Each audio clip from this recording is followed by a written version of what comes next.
Welcome back, you amazing audience. Seriously, if you accidentally went, mission accepted, I wonder what this is about, you are in for a treat.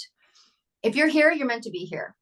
And you know people that are meant to listen to this interview once we go through this interview with Dee Lippingwell. I'm so excited. I'm not excited, I'm honored. This is a woman of great respect in her craft and otherwise. And you need to pass this on. Now, you guys know that I think you're the best audience. Even when people have podcasts, they're sitting as my guests. I still say you guys are the best audience. Then I always give you something else. Well, I'm telling you, you guys are rock stars today. You are frigging rock stars. And if you've just shown up again, what we do here is we talk about the mission, why people take it, why they stay, which is sometimes more important, why they stay. Is there something in you that makes you want to try something on the side, full time, completely change your life? Is there a mission inside that you're kind of like, I don't know. Because sometimes we get forced into our mission and sometimes it's a choice. We have Dee Lippingwell with us today. And if you don't know Dee, then you don't know music. Because this woman has taken more pictures of the most iconic rock and roll musicians I've ever seen. I mean, I'm looking at the front of her magazine or her book here, not a magazine, and you got Ted Nugent going to town, and you've got everyone in here. You've got Stevie Nicks, you've got, oh my gosh, look at everybody in here. You've got Sting, you've got, I mean, you know what? I'm going to let you tell people, everyone that's in here, but it just goes on and on and on. I've been looking at these books because look at, there's one, and then there's two, and then there's three. I mean, it is incredible. So, Miss Dee Lippingwell, thank you for joining us today on Mission Accepted. Thank you for having me. Absolutely. 4 decades. 4 decades. Almost 5. But who's counting? I don't know. I don't know when you're having fun. There's going to be lots of books here. There's going to be so many books. Wow. And of course, Bublé, Olivia Newton-John. Wow. Clay Aiken. Okay. Celine Dion. Now look at that, 1991 Junos. Okay. So clearly you've had a life of photography. Yes, I have. Started it out as just a hobby for my own personal use, satisfaction, memories, and then just evolved and just had people behind me, saying, go for it. You have an eye, go for it. And trials and tribulations, I did enjoy it. And it aroused something in me. It made me excited. I was working in the medical field, and which, it was, I have an arthritic finger because of it, I think, right? Right. But it just took on a life of its own. Let's just say that. And you know what I think? Yeah. I like to encapsulate that a little bit because I just said sometimes you're at the back of the wall. Sometimes you need to make a leap into another career because, your company's been taken over by another company or what have you. And then there's the passion hobby that grows and grows and grows as you grow and grow and grow. And it's almost like something that you have to do, whether it's a hobby, whether it's just, and then there's many times where something that starts off and people are like, could I really make a living out of doing this? And many situations, it's other people going, oh my gosh, you paint amazing, or oh my gosh, no one bakes bread like you, or oh my gosh, like look at the clothes that you make for yourself. You should be making those for other people, right? What was the turning point for you? When did you go, I'm going to do this?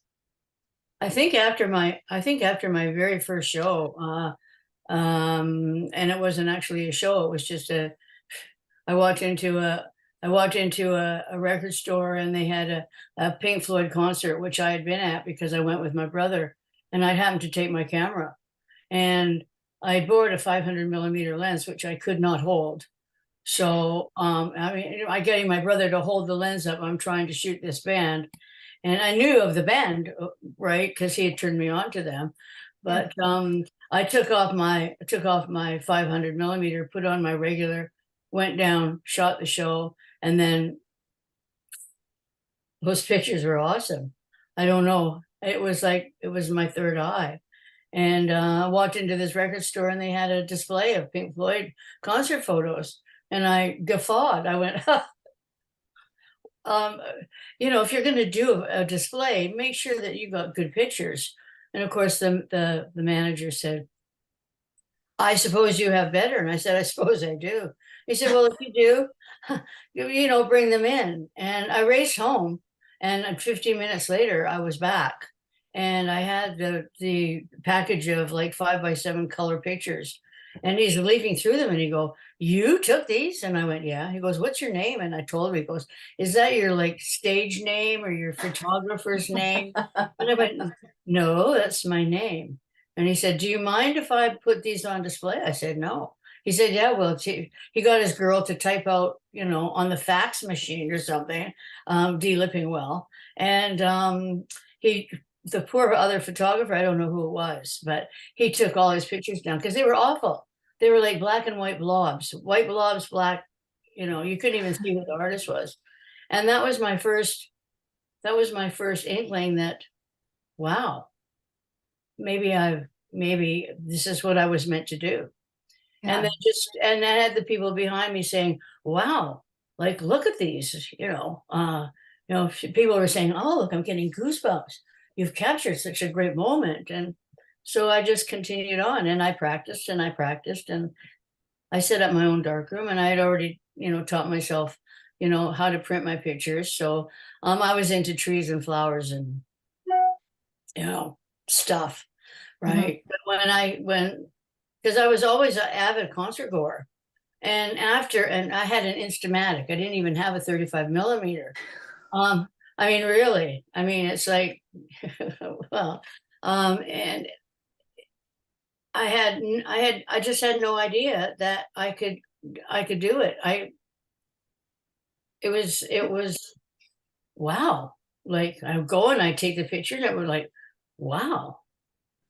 No, That's this, I'd go to clubs and you know, and I would be at the back or at the back wall or whatever, and just trying to remember, you know, moves or stuff like this or how I was feeling, because that's basically how I shoot, as I shoot with when I feel the music in here. If I don't feel the music in here, I'm sorry. It just doesn't come across. I have to feel it. And when I feel it, it transcends into my camera somehow. And then when I'm in the dark room and I see it developing and I go, wow, I took that picture. Right. It was love. I had developer fluid in my veins instead of blood. You know, and it was, you know, I didn't care, lack of sleep, because I was working my day job. And I was going out to clubs and, you know, it was like, well, can I get in for free? Yeah, you can get in for free. Yeah, I want to take some pictures. I'll give them to you. Right. So all the club owners, they were quite happy to see me because I come back and I give them pictures of the bands playing there. Right. Which they really appreciated. And even to this day, right, we're talking about doing a book on Club Soda, right, of all the pictures that I took there. But yeah, at Club Soda, lots of people remember Club Soda. um, anyway, you know, like I said, it did take on a life of its own, but I wasn't sleep deprived. If I was in the dark room till 3 o'clock in the morning and having to get up at 7, I didn't feel sleep deprived because I was doing something that was exciting. It was like every time that picture, that image emerged, it was, you know, I'd get goosebumps, right? And then teaching me myself all the darkroom work too. I actually was taught through Time Life books. They had a whole series of books, and I I stumbled across these, and they were just like pictures, how to do this, how to do that. And I just followed them to the T, and I kept all these notes, and well, that didn't work. So, yeah, it was like every roll of film I developed, I would put down, the temperature of the fluid, and I mean, it was like how many times I agitated it per minute. And, it was like, it was scientific as well, right? Mhm. So that's how it started, and it just continued. And when I told, like, I had to create work for myself, and I knew it was out there, but I knew most of it was taken up by a man. So I approached Mhm. the record companies, and and I begged, bored, stole, can I get into this show? Can I get into that show? Not shooting. I mean, well, I was shooting. I was shooting Mhm. from the crowd, right? Right. Right. And can I help you? Do you have any gold album presentations? And I went to every record label in town, right? And said, excuse me, this is me, right? This is my work. And they said, oh, yeah, yeah, yeah. So everybody was hiring me. And I had the job at the Georgia Strait, which was like $5 a picture, and you didn't get published every week. And, some months you made like $15. So it was like, I had to teach myself how to do wedding photography, and how to do modeling photography, and lighting, and, the whole, Yeah. ball of wax.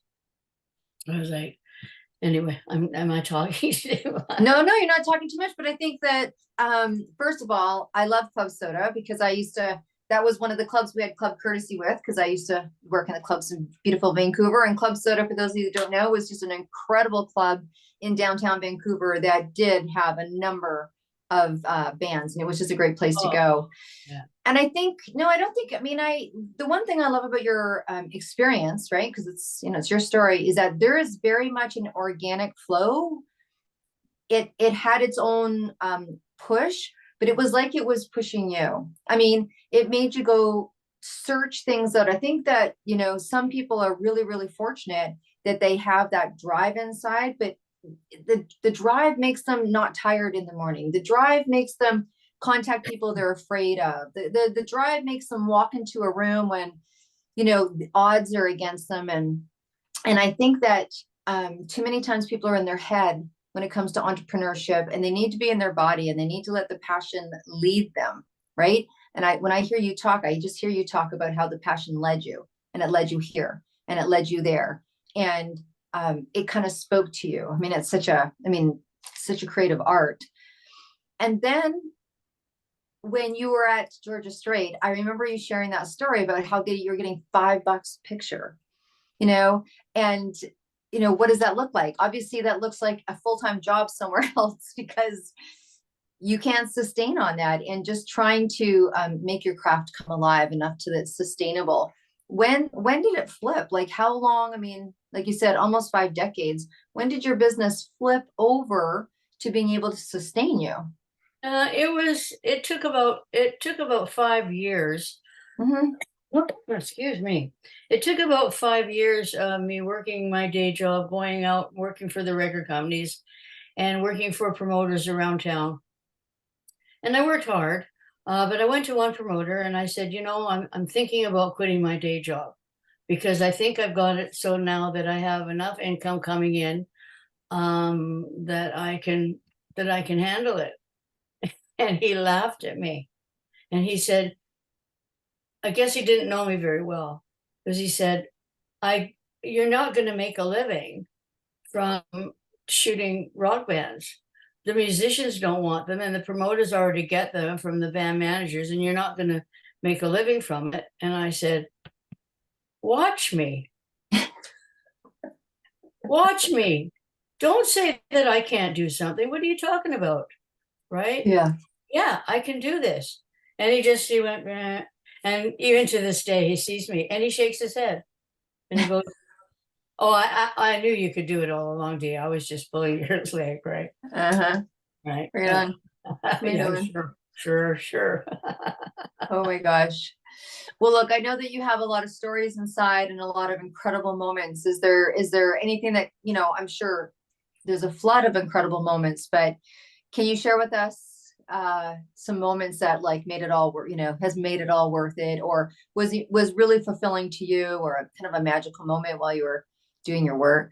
Well, when Tina Turner requested that I do her book tour press in Vancouver, that was pretty much jaw-dropping, right?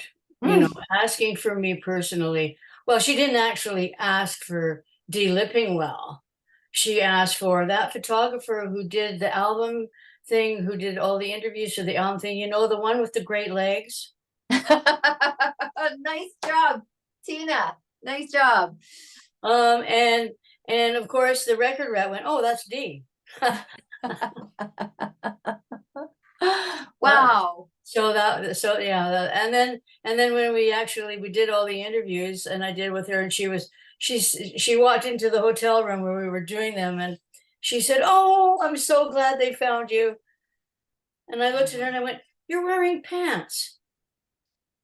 We were supposed to have our legs, a picture of our leg." She said, "Oh, you have much better legs than me, darling." Which wasn't true. But Oh yeah, my gosh. I mean, Oh, that. but she's actually one of the only artists that shushed me, right? That's enough. Mhm. It's, on David Bowie, he did that too to me. He shushed me. But Tina went, "That's enough." Because I was so excited. This was when she released one of her albums, and she was here, and she wasn't doing a tour anywhere, and she was doing all these interviews, and they rented this place in Falls Creek. Before it was even, it was like an old warehouse, and they decked it all out. And for the first interview, I think it was Terry David Mulligan was interviewing her, and I was just like click, click, click, click, click, click, click, right?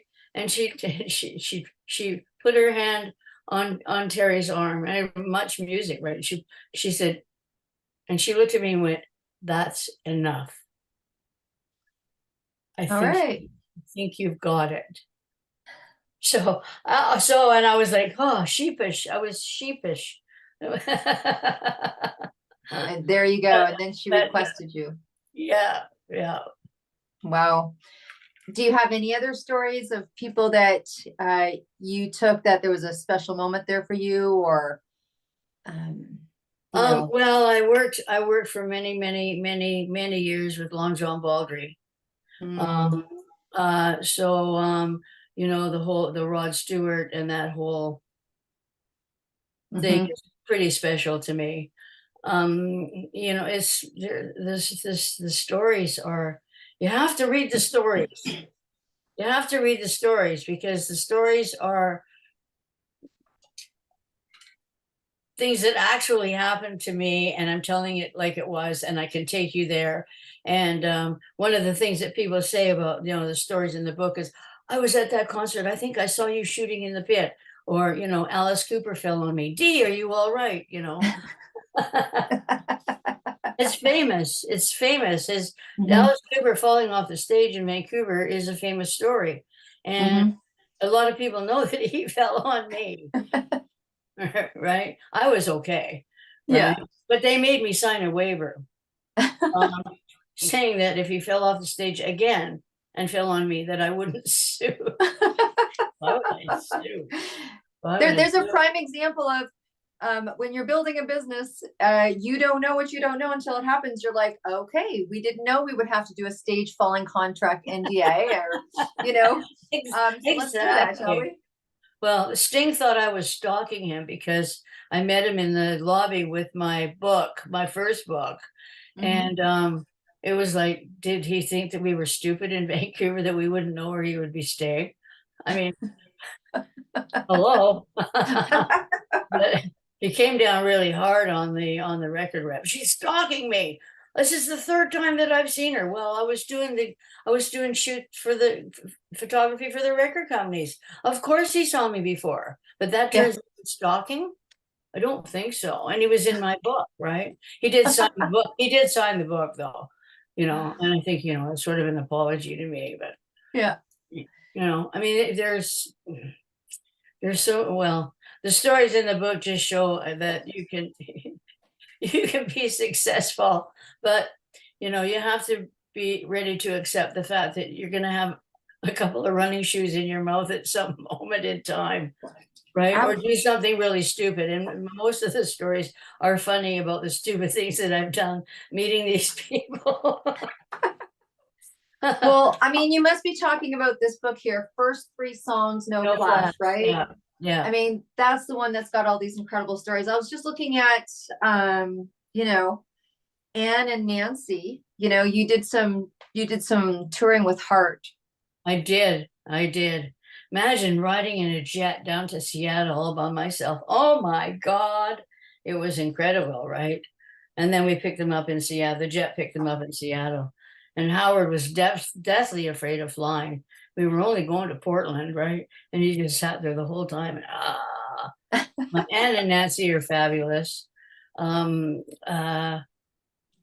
don't, that was probably the first time that I was made aware of some of the stupidity of some of the interviewers and the people who are writers who all asked exactly the same question, right? And it was obvious that they'd only read partway down on the bio and they didn't continue, right?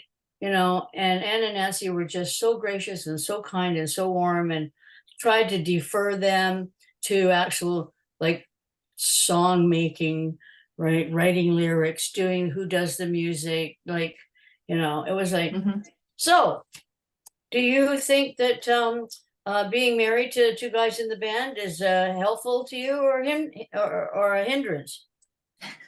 Like, what number one, what business is it of yours? And number two, what does that have to do with our songwriting skills or the band skills as musicians?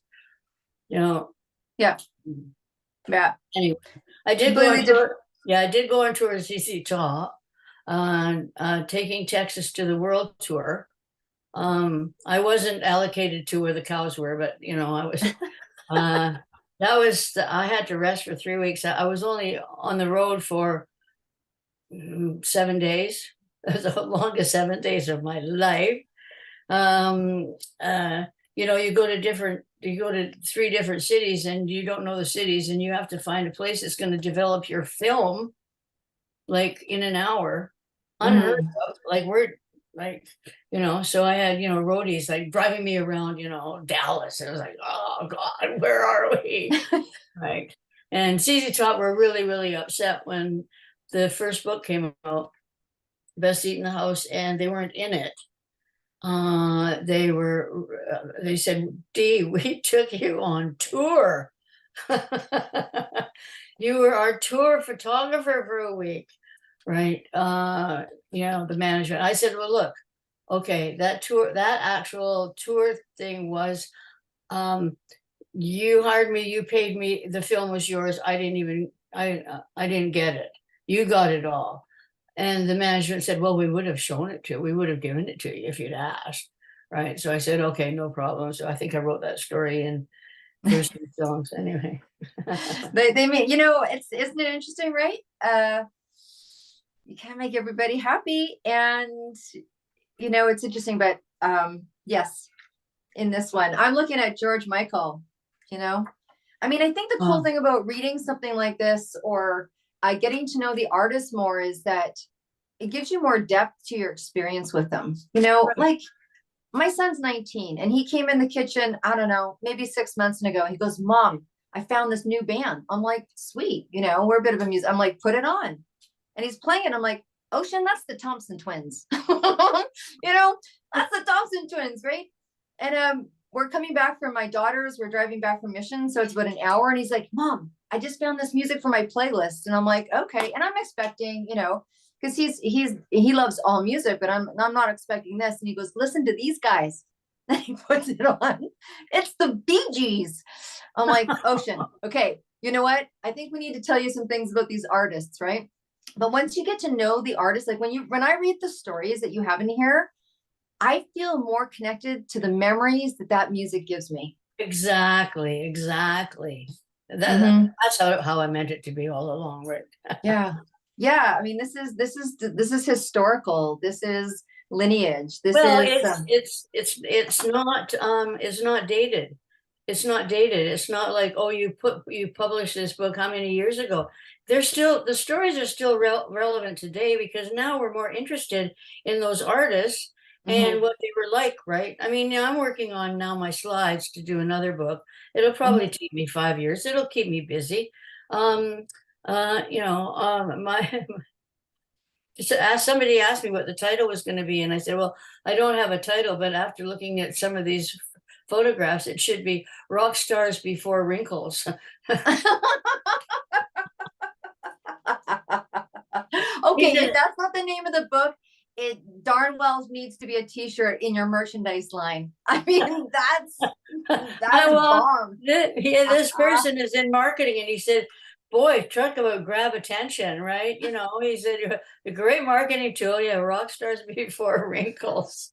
I said, well, I wanted it to be a little bit more, grown up or something. He goes, no, no, no, no, no. He said, no, go for it, go for it. So, Yeah. you know, I don't know if we need to grow up. Um, no, we you don't. you've got your scarf around your neck. So I just think that this is incredible. So tell us about your scarf, because I Okay, mean, this was a long time in the making because I couldn't get across to people that I wanted on a soft, silky material, and I wanted to put 6 photos on one side and 6 different photos on the other side at the bottom. They these designers just couldn't get it through their head. And finally, mhm, I met this wonderful woman, and she said I had made one up. I'd actually got the silk. I printed out the pictures, right? I glued them onto the silk. This is okay. This is what I want. And she said, well, no problem. How come people haven't been able to? I said, I don't know. So we decided this material is made out of 100%. So I go back here a oh, little. there you go. Fantastico. Yeah. Yeah. This material is really lightweight. It's made out of 100% recycled water bottles.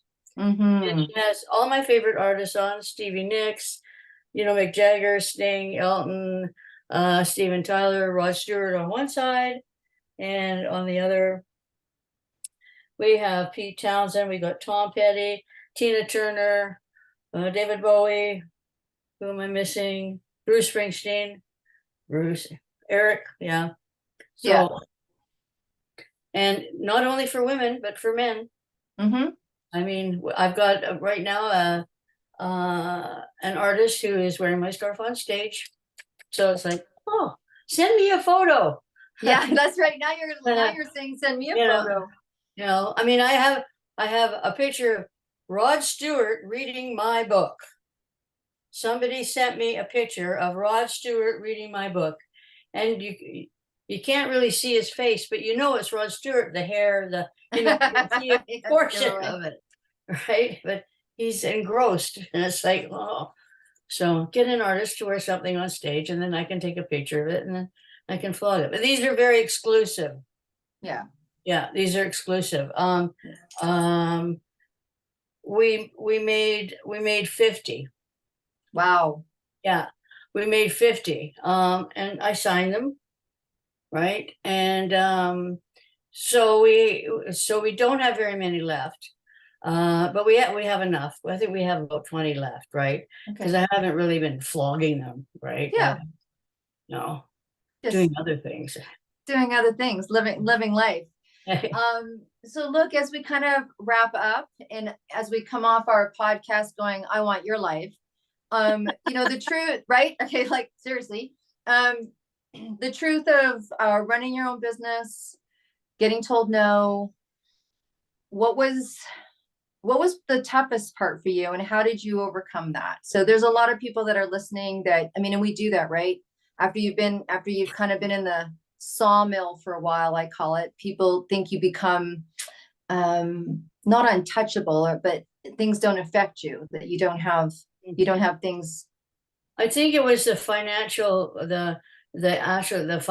aspect of it. That was the most difficult part, because at some time, you know, like there wasn't okay, here's your paycheck for this week. It was like everything that I made, it had to come in. And if I couldn't make the rent, it was like, okay, now what am I going to do? Okay, well, I have 2 cameras, and I had a really good understanding with a pawn shop.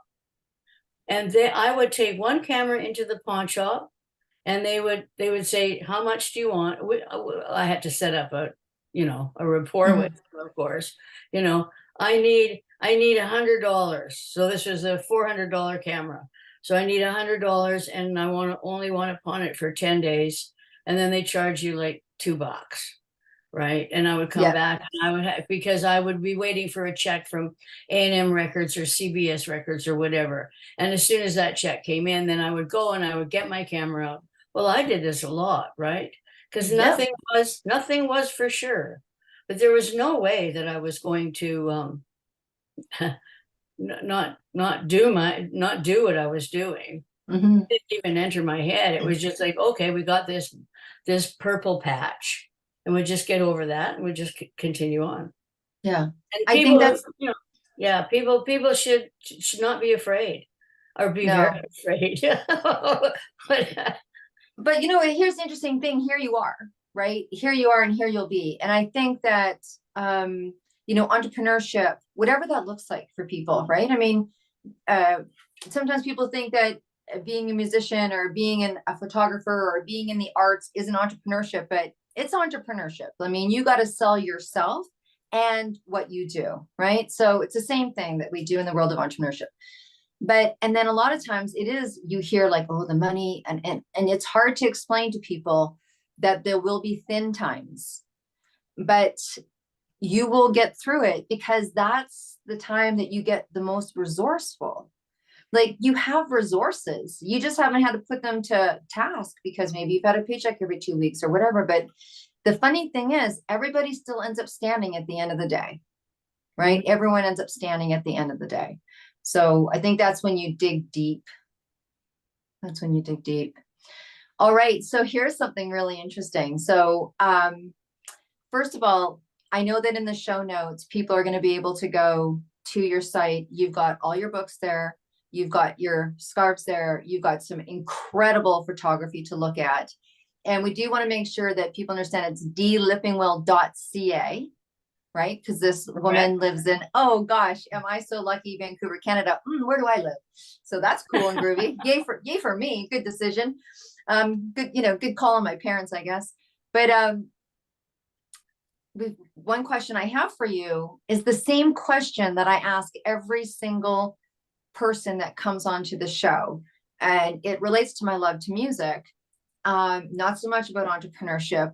I don't even know how you're going to answer this one, or maybe it's going to come off super, super fast. But my question to you is, if you're on your way to a desert island, that's it. You're checking out. There's an island, and there's you and one suitcase, and you have room in that suitcase for just one album, because we know it's going to be an album. What album are you taking with you that you couldn't imagine not listening to for the rest of your days?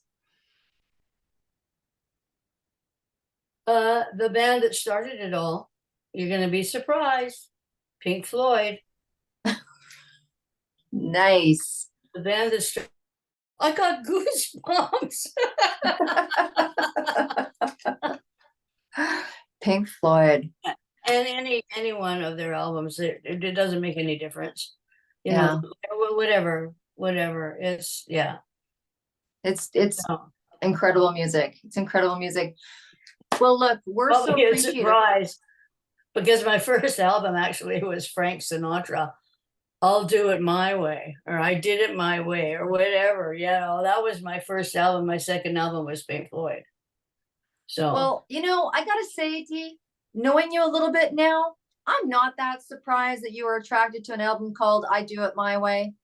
I'm not thinking that's just too far off for you. I'm not thinking, someone who walks into Georgia Strait and, Gildoff is sitting there and, you go and go, hey, you need to buy my pictures kind of thing. No, I'm thinking that I think that you own that. I think that it's funny. I just went and bought a Sammy Davis Jr. album not too long ago. Oh my heavens. Oh, excellent. Yeah, Excellent. pretty good. Is he dancing on it? No, and my son wanted to buy Eddie Money. Remember Eddie Money? Oh, of course. Oh, yeah. 2 tickets to paradise. 2 tickets to paradise. Yeah. All right, we could go on all day, but we're going to come back when you have your next book ready, and probably more before then, because we can't wait 5 years for it. No. So, okay. yeah. Anything to say before we sign off and let these rock stars?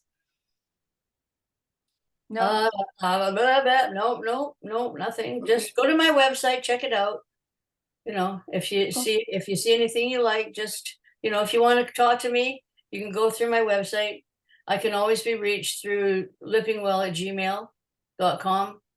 I'm on Facebook, so you can, I do get a lot of Facebook friend requests.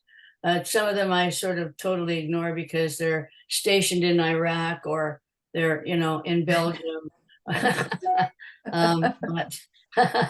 But there's lots of ways to get in touch with me, and I don't mind talking to people, and I don't mind giving advice.